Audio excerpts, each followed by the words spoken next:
I want to make Mr. sure. President, can you let him finish, sir? The question is, the question left. Will you shut up, screwing things up? You were a senator. And You're by the way, worst you were a president vice- America has ever had. Are you willing tonight to condemn white supremacists and militia groups and to say that they need to stand down and not supremacists and Who would white you like me to condemn? white Proud Boys. supremacists and right Proud militia? Boys, stand back and stand by.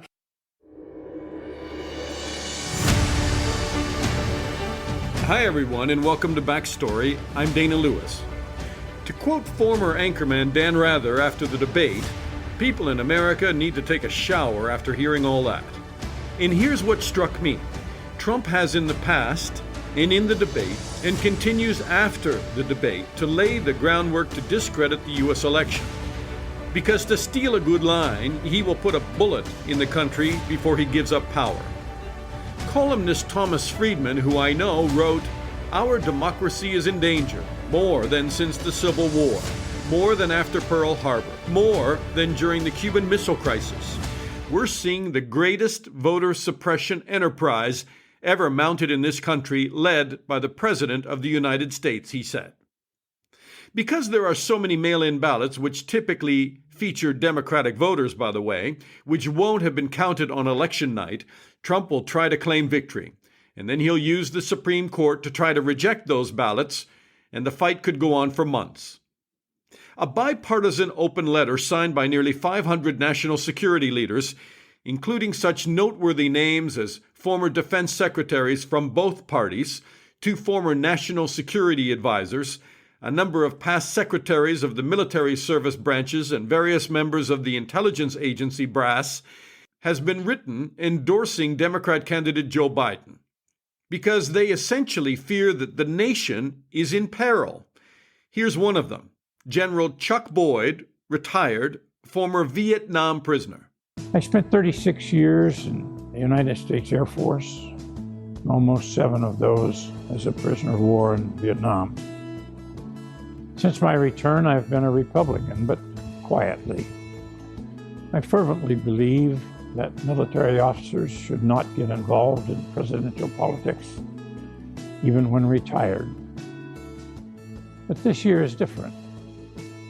Donald Trump's assault on the rule of law, which makes a democracy possible, has been so egregious, I've decided to speak out.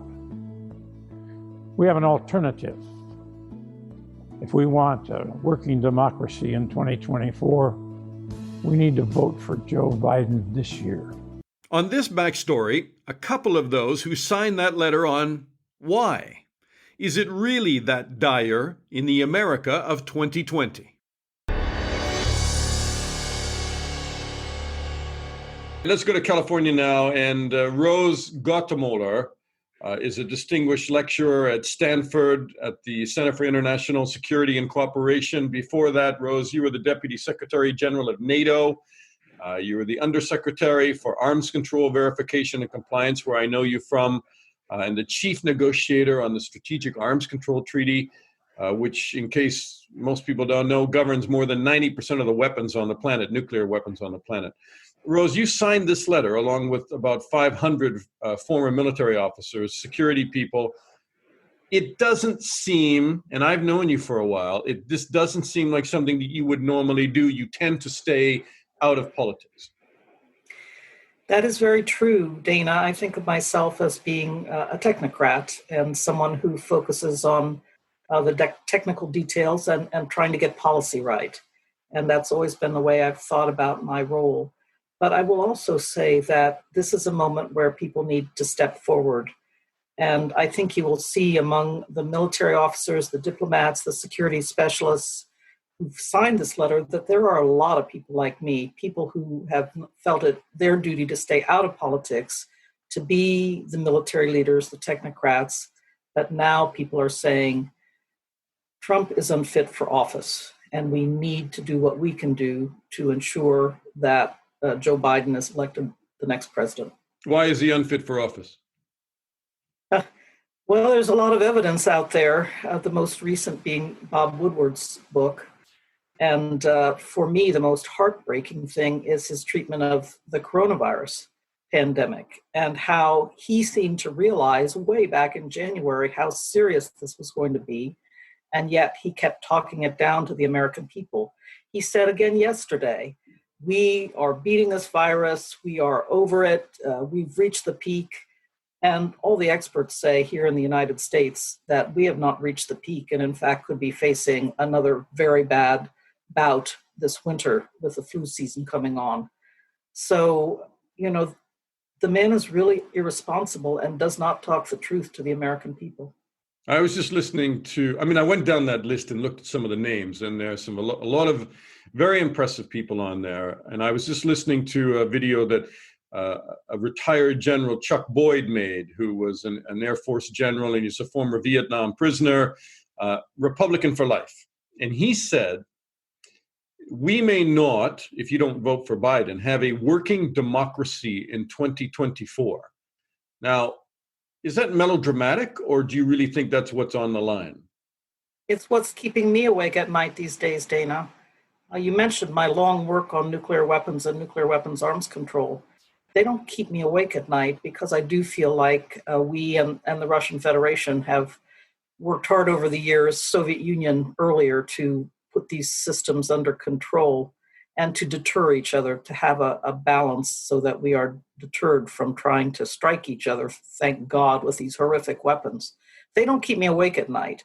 What keeps me awake at night is the thought that in 2024, our democracy could be damaged profoundly. And that is truly a worry that I have at this time. Trump has said when he was questioned about a peaceful transition of power, we'll see.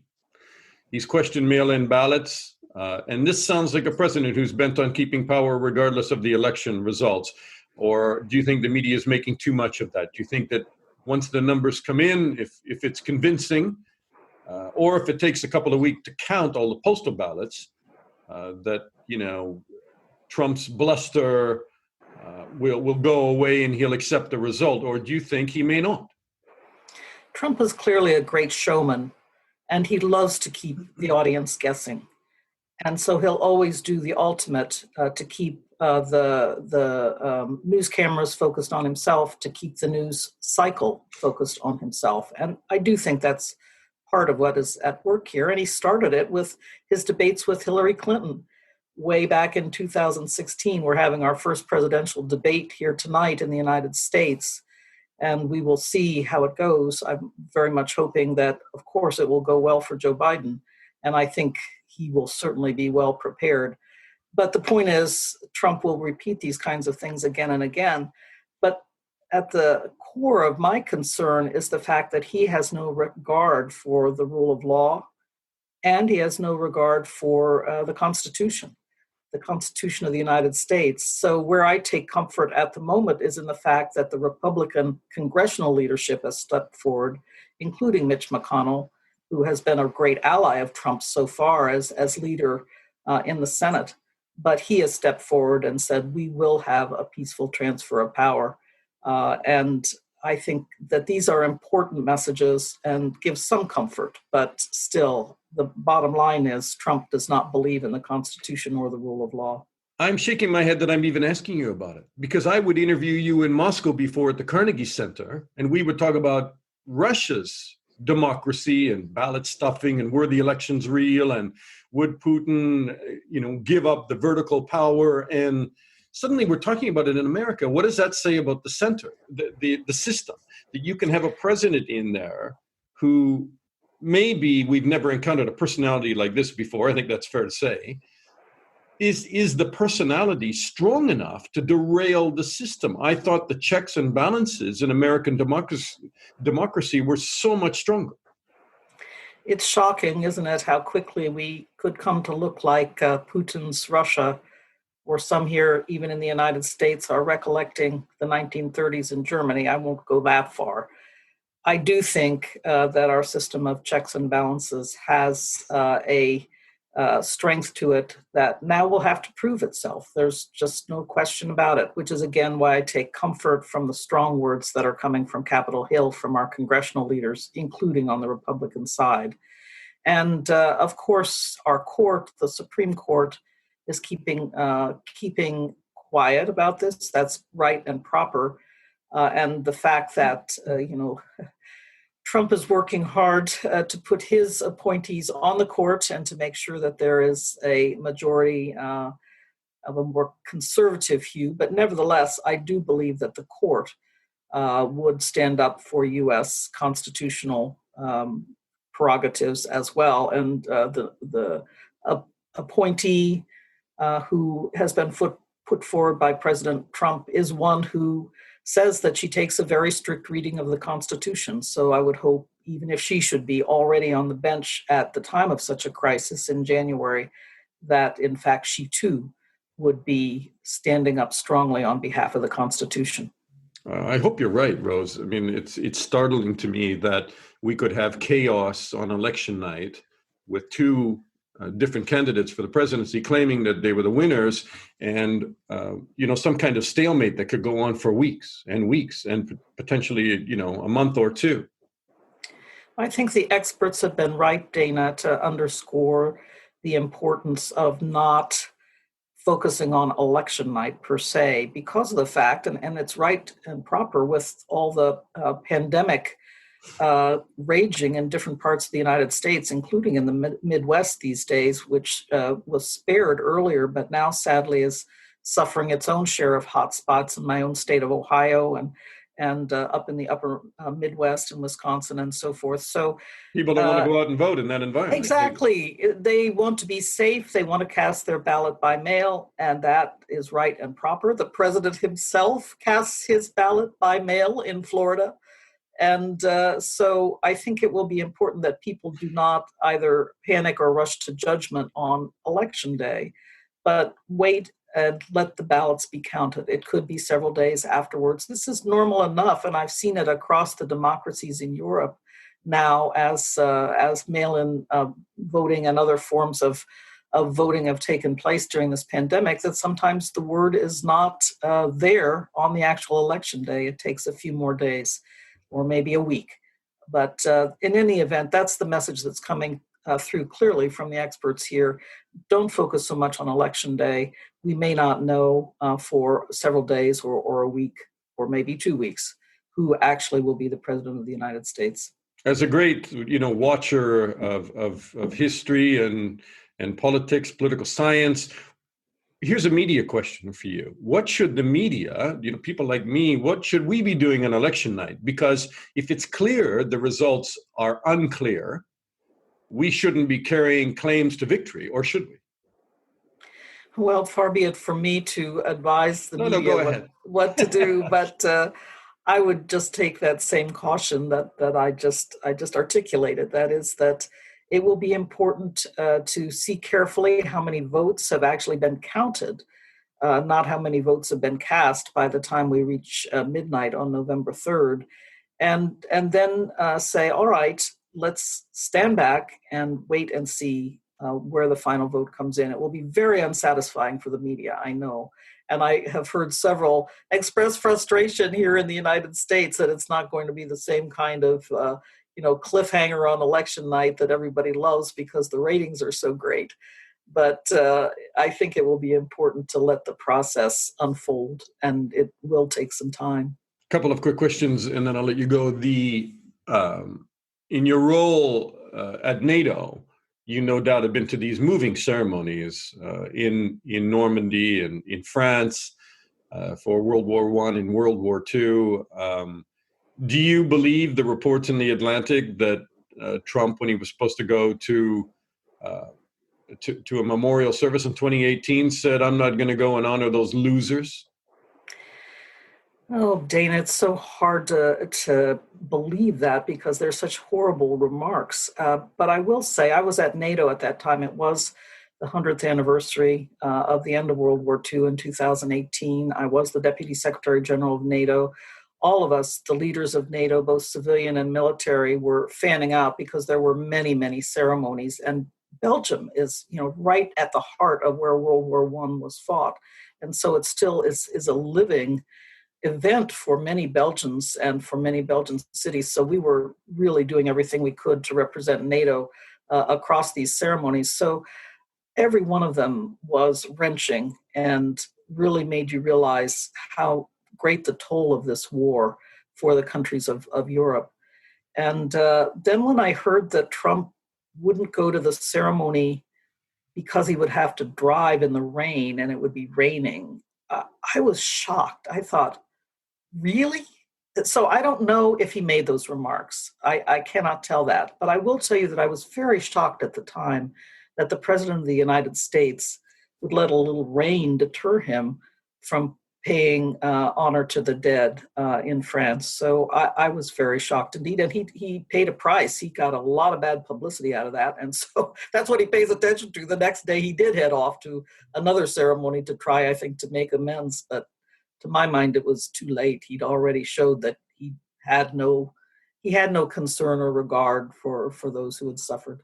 Do you have concerns that America could back out of NATO if Trump is reelected? Well, it's interesting. I think NATO has done a great job, and I always give a huge amount of credit to my old boss, Secretary General, Jens Stoltenberg, because he went out of his way, I think, to develop a good relationship with Trump, and really has used Trump to do what the NATO allies have promised to do since 2014, to raise their defense spending to 2% of GDP by 2024.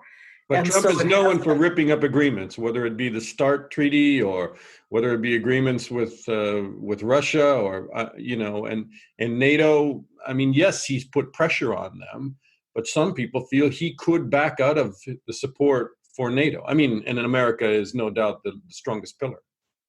Well, I'm saying yes. With Trump, it's not easy to predict the future. There's no question about that. But I will say, I think that his attitude toward NATO is different today than it was when he first came to NATO in May of 2017. And I think now, looking back on that we had a one-day short meeting at our new NATO headquarters, and that's when he publicly raised doubts about the U.S. commitment to Article 5. But since that time, I think that his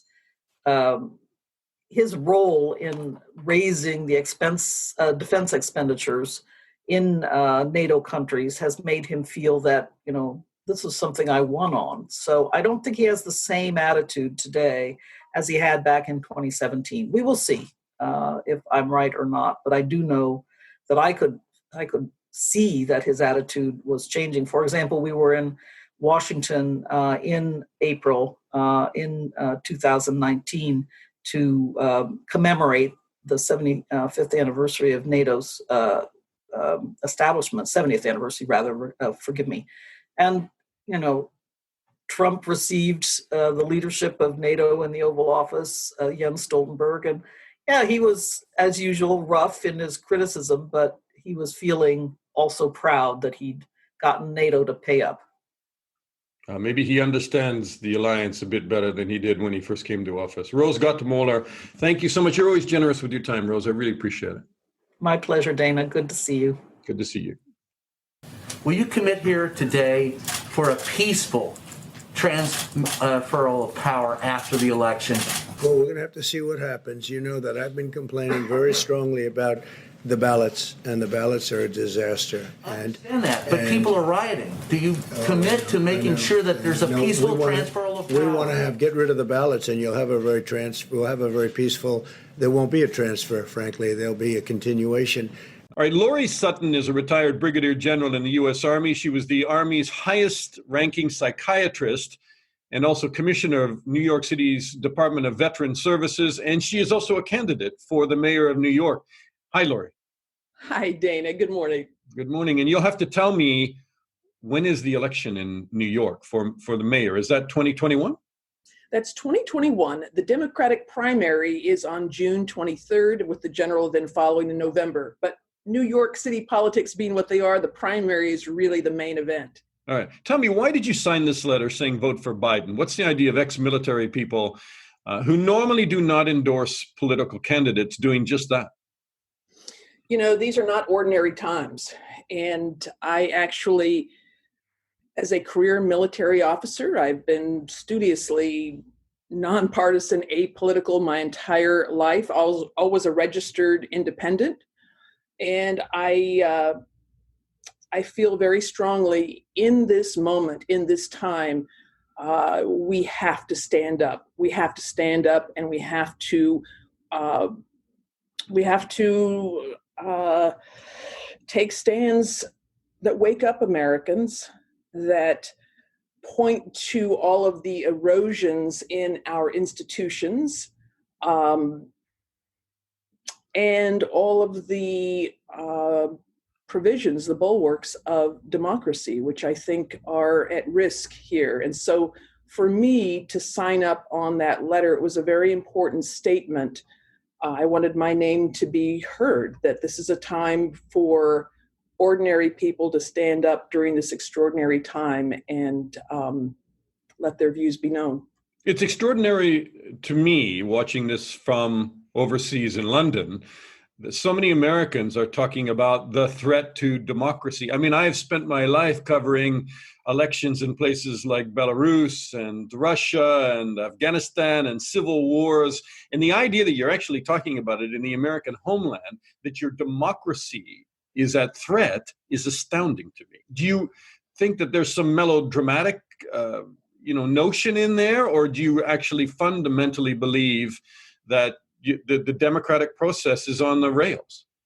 I fundamentally believe that everything that we have worked so hard to build, and not from a partisan perspective, but from a citizen's perspective, over the last 200 and almost 50 years, could come off the rails in this period of time where, after all, just this week, we saw a debate that was like no other, in which a hate group, a domestic terrorist group, was told to stand by.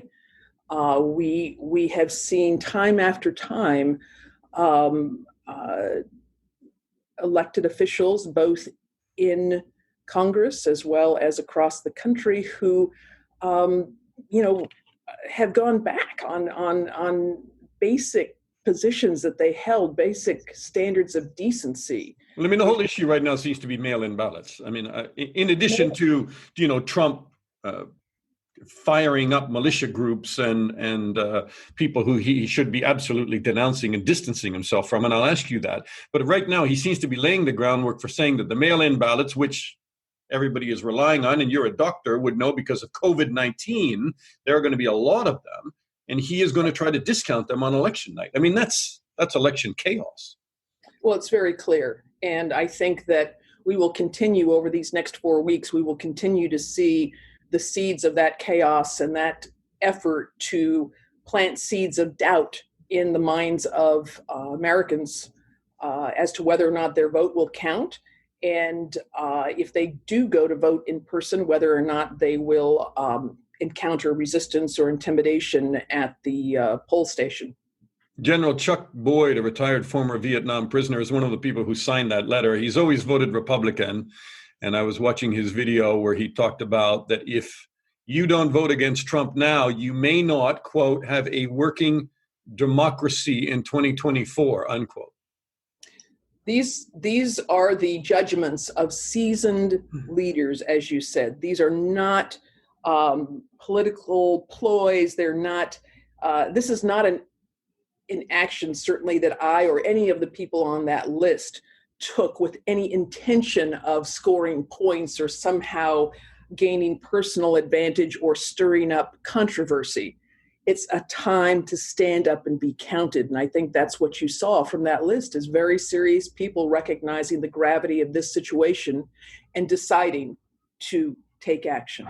But you're less than 500. And I see some of the comments after you and others of that list of almost 500 have posted their names. A lot of people are saying you don't speak for the military, and you may be a very small percentage of the military, and you don't speak for us. Some of them. There were a lot of people there that were applauding your signature as well. Sure. No, none of us signed that letter thinking that it was going to be a popularity contest, but it's an important discussion to have, an important debate to have. And if it can wake people up to pay attention to what's going on and to make their informed judgments, then it will have been an effort well spent. Trump in the debate told the Proud Boys, stand back, stand by. How do you interpret stand by? Well, I think you need look no further than to see how the Proud Boys interpreted it. Immediately on social media, yes, sir, Mr. President, standing by. I think the message is very clear. And it's not just this one message during this particular debate. There have been messages throughout the last 3.5 years. And I think if you look at how Michael Cohen has described the ways in which the president communicates and sends messages, lawyer, yeah. it's very clear that this is another one of those instances, which didn't just start this week, but actually throughout, in fact, before the election in 2016. How much influence did the reports in the Atlantic have on you that suggested, in 2018 in France, that Trump wouldn't go to a memorial calling U.S. soldiers buried they're losers? Well, I'm very disturbed by that report. I will say this, in a time like this moment in which we're living, where the emotions and the divides are so sharp, I think that it would have been better for whoever that source was to either come forward and put that comment on the record or not make it, because I think it hasn't solved anything. It's just created more division and more dissent and more, frankly, from the president's perspective, more distrust in the media. And so I think that was an unfortunate decision, whoever that person was, that they didn't just come on the record and say directly what it was that they heard purportedly from the president. I want to give you a bit of a right-hand turn because, and it's an interesting question on my part, but it's something that I've thought a lot about because I've done stories on QAnon and different things that are happening in America right now, and actually some of them are worldwide as well. But because you're in psychiatry, is there a medical explanation, do you think, for this adoption by so many Americans?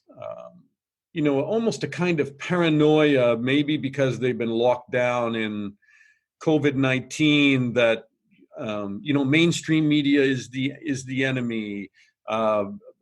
Democrats are, pedophiles, keeping people locked in their basements. The election is being stolen. We have to stand up. And that motivates some of these militia groups as well. I mean, some pretty crazy stuff out there, but with some very big foundations and followings. Yes. And I think if you go back, I look at the president as a problem, but he's not the problem. I think that the problems that we see now that are really coming to fruition have really been those that have been growing over a period of years. I think, we have on the right, we have a whole segment of the country who over the last 20 years or so have seen their identities sort of be lost. The manufacturing jobs have gone to globalization. They feel disparaged by the elites on both sides of the aisle. Both parties, I think, have been guilty of this, and they feel like the America that they grew up in, they no longer recognize it. And there's an identity issue here that is very, very deep, the vein of resentment and anger and rage that the president has been masterful in tapping into. I think on the left, you see an entire generation. Let's take AOC as an example and the generations that she represents. Their entire living memory of growing up, our country has been at war. They've seen the failures of the financial system in 2008 and 2009. There's been nothing about the free market capitalist system that we fought so hard for years ago as allies. There's been no living memory for them that capitalism as the most powerful engine for creating wealth that the world has ever known. They have not seen that in operation in a way that would convey confidence or trust. And so I think that leaves us with these two extremes. And you're seeing now with the fear that has been generated, and understandably so, with the COVID virus. And so people are being very reactive as opposed to, being in what we call our resilient zone, where you can respond, where you can think and you can reason. Instead, what you're seeing, both with the advent of cyber bullying and social media and all of those sorts of things, we're living in a world that is bathed, marinated, if you will, in fear and toxic rhetoric that demonizes the other, that demonizes and disinformation on such a wide scale that, I mean, look, I'm a media person and I think I can generally navigate somewhere close to truth, but it becomes more and more challenging for me as well. And I think for a lot of people, a lot of Americans who are, tapping into that social media, and all of them generally are because they're locked in their homes during a pandemic, and it gets very murky and there's a lot of smoke and mirrors, and it's hard for them to understand what is truth and what is not. Well, and if you look at the history of, fascist movements, authoritarian regimes, revolutions from past history, you see a very common pattern where fear takes root in a society, and that a strongman authoritarian leader will then systematically erode trust in the institutions, in the free press, in the judiciary, and you see all of that. And of course, it's been supercharged by now technology and the ability to connect in real time. But I think if you look at, for example, Putin in Russia has provided an absolute playbook on how to systematically and in a very compressed period of time peel back the institution of democracy and lay bare a very very disturbing reality.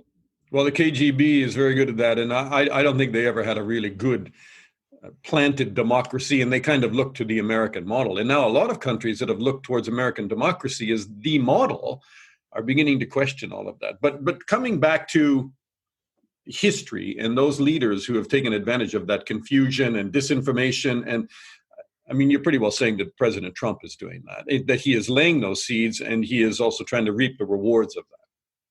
I think that's very clear. And that's why this letter of yours sends a message out to people saying what? As people who have been leaders, you're saying what to Americans? Wake up. Take a look, get informed, decide for yourself. I'm not telling you what to think, but I am saying that from my perspective and my experience, I'm very, very concerned. And I see this as being a real, it sounds cliche, but it's a crucible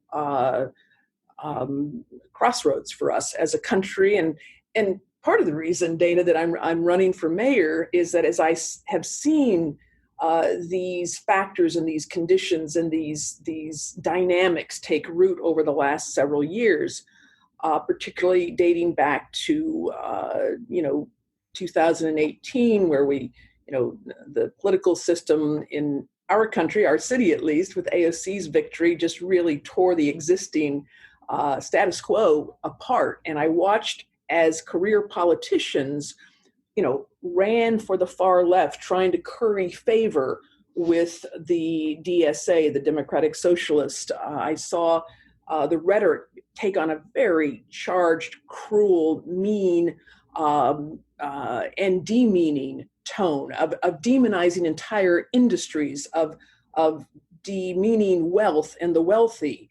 And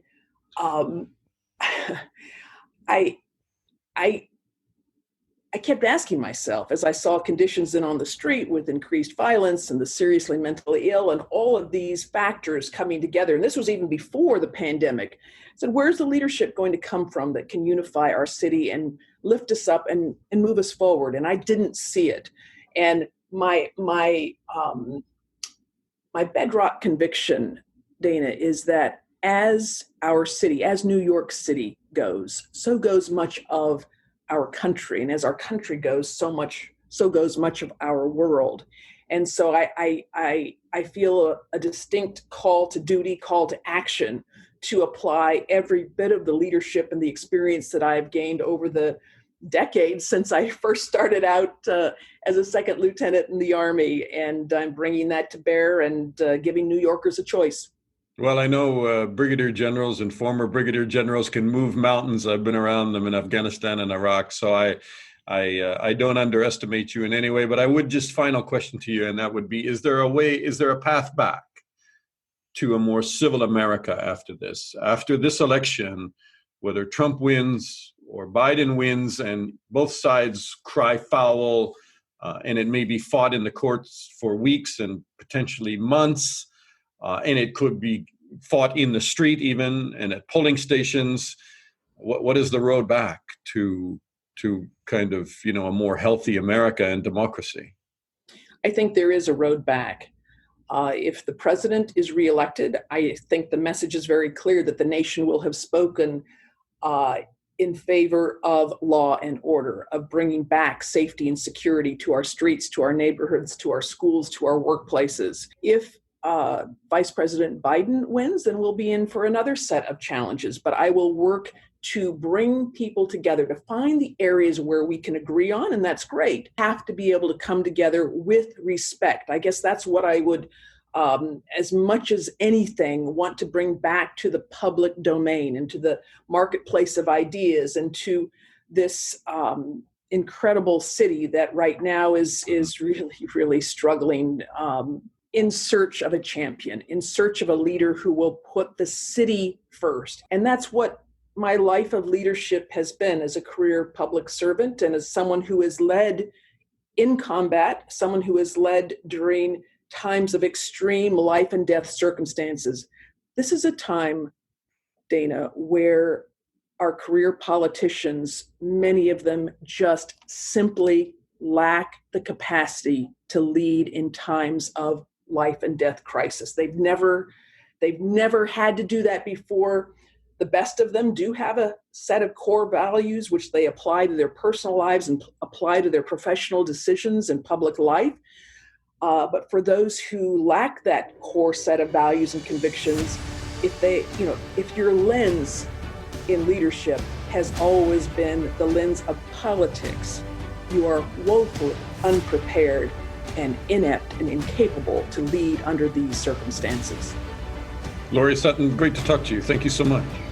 Thank you so much, Dana. And that's our backstory on what's going to be high drama in the U.S. Just in case you haven't already had enough drama this year in your life, more is yet to come. Thanks for listening. Try to keep your sense of humor. I'm Dana Lewis. Subscribe to our podcast, and I'll talk to you again soon.